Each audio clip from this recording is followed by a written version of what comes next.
अल्हम्दुलिल्लाह वस्सलातु अला रसूलिल्लाह।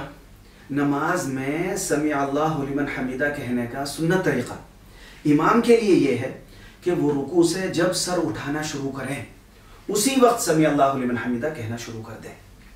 यानी पूरा खड़ा हो जाने के बाद न कहें, इसलिए कि मुकम्मल सीधा खड़े हो जाने के बाद तस्मी कहने को उलमा ने मकरूह लिखा है, बल्कि जब सर उठाने लगे और हाथ घुटनों से अलग हों फौरन ही समी अल्लाहु लिमन हमीदा कहना शुरू कर दें, ताकि मुकम्मल खड़ा होने तक ये जुमला पूरा हो जाए। और ऐसा इसलिए करना चाहिए, इसकी एक वजह तो ये है कि नमाज में एक हालत से दूसरी हालत की तरफ जाने के लिए जो कलिमात कहे जाते हैं, मसलन अल्लाहु अकबर या समी अल्लाहु लिमन हमीदा, इनका मकसद नमाज में एक रुकन से दूसरे रुकन की तरफ मुंतकिल होना होता है। लिहाजा इमाम या मुक्तदी का दूसरे रुकन में चले जाने के बाद ये जुमले बोलना ये खिलाफ सुन्नत है। दूसरी वजह यह है, वो शख्स जो नमाज इमाम के साथ शुरू करना चाहता है, उसने ये देखा कि इमाम रुकू में है, तो ये नियत बांध कर रुकू के लिए झुकने लगा।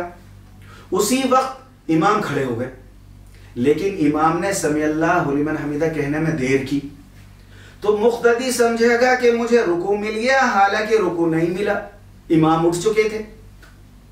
क्योंकि मसला यह है कि रुकू में जाते हुए अगर मुक्तदी के हाथ घुटनों तक पहुंचने से पहले ही इमाम इतने खड़े हो गए कि हाथ फैलाएं तो घुटनों तक न पहुंचे, तो मुक्तदी को रुकू नहीं मिला और रकात छूट गई।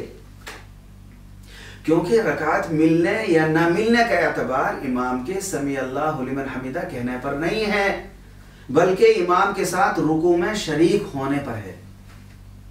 इसलिए एहतियातन इमाम को समी अल्लाह उसी वक्त शुरू कर देनी चाहिए जब सर उठाना शुरू करें, ताकि नमाज शुरू करने वाले को मालूम हो जाए कि इमाम ने रुकू पूरा कर लिया।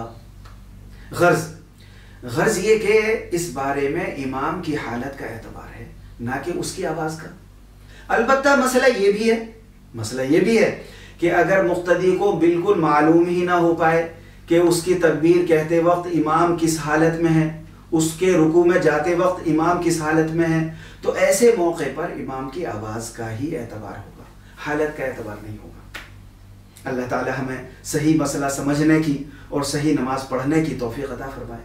आमीन।